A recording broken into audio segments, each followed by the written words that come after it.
560 The Answer online at 560theanswer.com, on the AM 560 mobile app, on your Alexa-powered smart speaker, and on TuneIn, iHeart, and on Odyssey. Now, from the Signature Bank Studios, this is Chicago's Morning Answer with Dan Proft and Amy Jacobson. If you're looking for the latest news, insight into what it means, and the sharpest opinion, there's only one station in Chicago where you can turn, and it's this one. We're AM 560, The Answer. Okay, I'm tweeting it out. Me wearing 2 pairs of gloves and putting hand sanitizer on in this studio.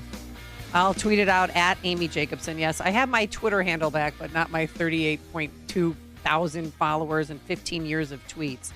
So what should I put on here? During my COVID craziness, yes, this is what I did. Oh, my goodness. Oh, okay. I tried to hold that in, but that was... No, it's okay. Oh, God. All right, so migrants are still coming across the border, not at the rapid rate that they were before Title 42 expired. But they're still here. In New York City, we brought this to you yesterday, a prominent school in Manhattan, elementary school.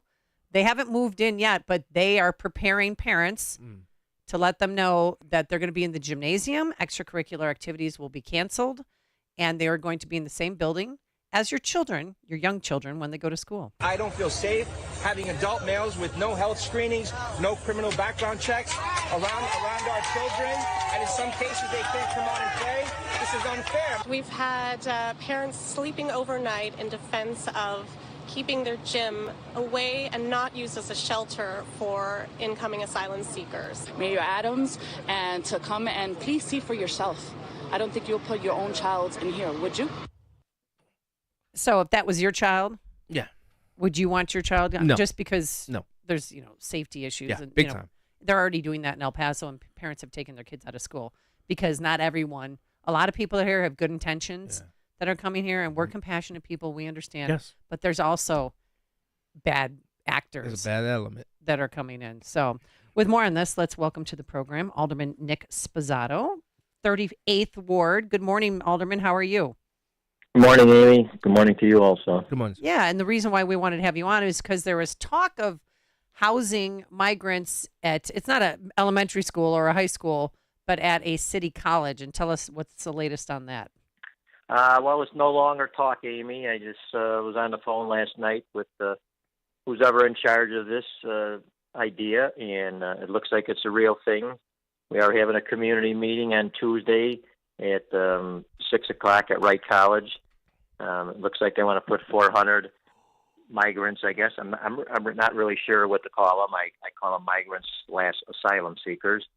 And I've been telling them all along. I got an anonymous phone call, not yesterday, but last Thursday about this, and I've been trying to track this down and find out who's in charge and making the calls here. And it looks like it's a real thing. So this meeting on Tuesday is just smoke and mirrors. I mean, I was a reporter. Well, I still am a reporter, but I'm saying I would go to town hall meetings, and the decision was already made. They just did this, to patronize people, to say, oh, we care about your voice. We care about what you have to say. Could the power of the people change this if they're against it? I don't know. I don't know if let's just make this number up that 200 people come and say they're against it. I'm guessing it's not going to change, but I have to try to negotiate some.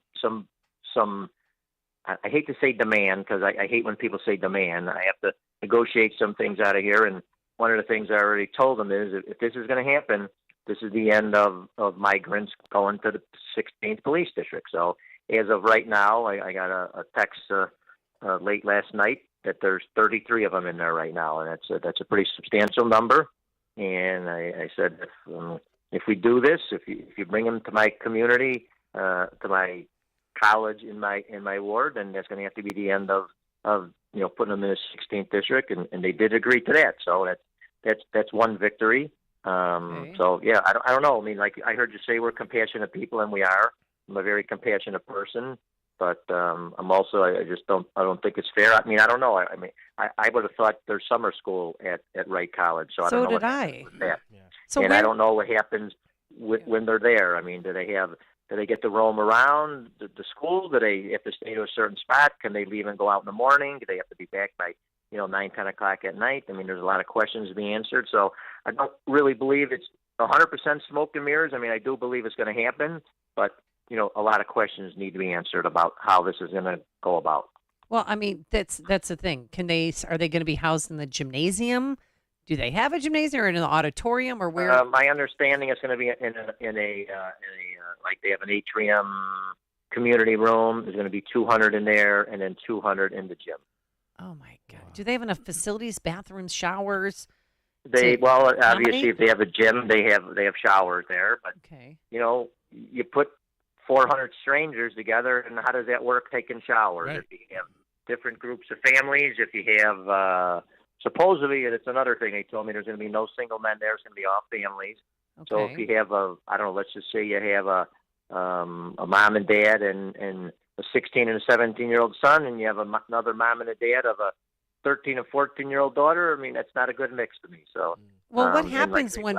How were these people vetted? What do we know about them? There's no doubt in my mind that the majority of these people are good people that want to come here and make a good life for their family. But there's that 1%, that 5% that we all know that are not good people that are probably infiltrated these asylum seekers / migrants. Wow. So, as an alderman, what are you hearing from your constituents? Are you just going to wait till Tuesday, or are people already piping in? Well, we're blasting it on Facebook today. This morning, we're putting an email. This just happened, so we couldn't have done anything sooner. I've been working my butt off trying to figure out what's going on, figure out who's in charge. I appear to have the person now. So, we'll see what happens. We have not heard of anything supportive of this. Everything has been against it, but people don't really know what's going on. It's just all been rumors. Like I say, it's a local reporter reported it like last Friday, and it's kind of been going around, and we've been getting a lot of emails and phone calls with people saying they're against it. I don't believe we had one person that supported it. Maybe some people will support it now, and the fact that we'll be out of the 16th police district. Maybe well, it's not only the 16th, right? It's like, because I'm in the 19th, and there's people in every 18th, 19th. They're everywhere. Correct. They're in 22 districts. But, one of the things I said was of my list of things that need to be done and met is no longer can they put them in the 16th district. And they seem to think, and I'm guessing they're still thinking South Shore is an option for them. And we know what happened in South Shore. So right. So that was my question. Are they sending them to Wright College because South Shore High School will not, because of the pending litigation? I don't know if that's legitimate litigation or not. I don't know. I still think they're looking to put them at South Shore. We'll know more on Tuesday. I'm not trying to be coy with you. I just don't have a lot of answers here right now. This literally, like I say, this meeting just came about, yesterday, late afternoon, early evening. So yeah, Alderman, this is John Anthony with Black and White Radio. I'm looking at this, and I'm looking at what created this problem. One of the things that created this problem. Chicago being a sanctuary city. Is that something that's being relooked to see if that needs to be changed? And secondly, 50 schools were closed over 10 years ago. Are they looking at that as a solution to start housing these people? I would guess. I don't have the answer to that, but I don't know what they're doing. I'm guessing they're not going to change their position on sanctuary city. I was one of the few aldermen that were against it. I was against the $51 million for the migrants only because of about housing, and because it's only for them. If this was for other homeless people, if it included homeless people altogether, right, I had no problem with it. But the fact that it was only for a select group of people, that's my problem. And my worst case scenario is, what are we doing about our homeless veterans? And we're just ignoring them, and we're worrying about many people who I believe crossed illegally. Right. I have no proof of it, but there's no doubt that they just came, and that's it. And Brownsville, Texas, or the governor of Texas didn't know what to do with them. And I wish people would research this instead of some of my colleagues saying vile names about the governor, when Brownsville, Texas is the size of Aurora, and it's a kind of a poor town. And if we can't handle a couple thousand, how do you expect them to handle hundreds of thousands? So yeah. I mean, I used to live in El Paso. They were getting 11,000 a day. That is not sustainable. I mean, people were just living on the streets, and it was out of control. So you've got to spread it around. Yeah, and if you saw across the border, you saw the way they were living. It was basically they were living in squalor, and it was just a mess over there, and you know, they didn't have any decent living conditions or bathrooms or whatever you want to say, just waiting to cross before they come across. It was just a total mess over there. But you know, I blame the administration. I mean, I've been saying this all along. I've been consistent on this. He's the guy that needs to sign the executive order to let these people work and give them Social Security numbers, because once again, they want to make a better life for their family, and they want to work, and we need workers. And I have businesses closing in my ward left and right because they can't get workers. So these people want to work and do these jobs that Americans don't want to do. So let's get them working, because Amy, I don't know if you know, and John, there are two places on the northwest side. There's a gas station / Dunkin' Donuts at Belmont and Milwaukee, and then there's a Home Depot at Armitage and Cicero, and it's like a manpower place, and construction guys pull up and they say, I need 2 guys, I need 5 guys, whatever, and they go with them, and then they pay them cash. And then these people are going to find out about this. They're going to be going there, and they're going to be taken advantage of, and just not going to be paying taxes, and so on and so forth. So they're here. We're accepting them. So therefore, let's let them work. They want to work. Mayor Lightfoot, I know that she asked for some money from Springfield. How much tax dollars are going towards, to house and shelter these migrants? I mean, is that any idea? $51 million. 51. We approved our last council meeting. $51 million. When I say we, it wasn't everybody. It wasn't a council meeting. It was a budget committee meeting, and 3 or 4 of us voted against it. So I can't remember if one of the guys was on committee or not. I know it was David Moore, Napolitano, and myself voted against it, and I believe Ray Lopez also, but I'm not sure if he was on the committee or not. I know he spoke out against it, so I'm not sure. But it's 4 of us are against it. That I could tell you. Has there been any urgency with the incoming administration? Do they really understand I call it an assault, because that's what it is, on what's happening in Chicago and the economics and how this will play out economically for the city of Chicago? Does this administration understand that? Yeah, I can't answer that, John. I don't know. I haven't discussed this with him. I mean, I know he's overwhelmed. I've been trying not to bother him too much, but obviously I'm going to have to talk to him this weekend about this and reach out to him. I don't know that he knows. Like I say, when I've been trying to find out who's in charge of this, and the person I talked to that says they're in charge of it, and he says, well, there's a bunch of us that are in charge of it. So I'm like, I need one person that's in charge of this. Exactly. Don't tell me that you got to talk to 5 other people about what's going on here. And I'm not sure how many people are going to be at this meeting, but I want to know the security plan. I want to know, what's going to happen in the future after this. Is this?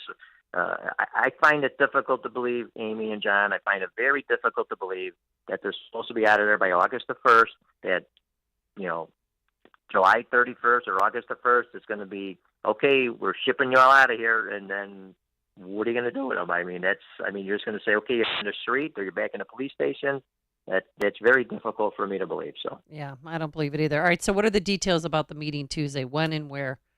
Wright Junior College, Tuesday at 6 o'clock in the evening. Okay, Wright College at 6 o'clock p.m. on this coming Tuesday. Alderman. So let me say one thing, Amy. Let me say one thing. This meeting is a 38th Ward meeting. I don't want the whole city there. You are not welcome. If you're from the suburbs, if you're from another ward, this is a meeting for the 38th Ward. This is affecting the 38th Ward. So obviously, I'm not going to be carding people or anything like that. But I don't want to have a big fiasco like happened in South Shore. I'd like to think my community will be a little bit better than what happened over there. So it's this is our issue right now, and I wouldn't be stepping on anybody else's toes if they were in another community. So all right, 38th Ward members only this Tuesday night at Wright. 38th Ward community meeting regarding this. So got it.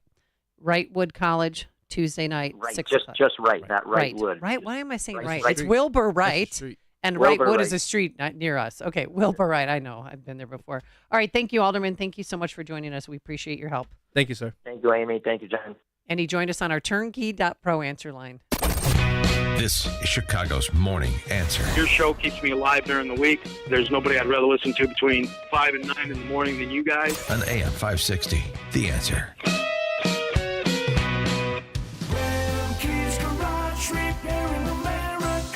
You've heard Rumpke's Garage commercials on AM 560, and now they specialize in servicing Sprinters and light-duty diesels. But the experts at Rumpke's also service Isuzu and Chevy low-cab forward trucks.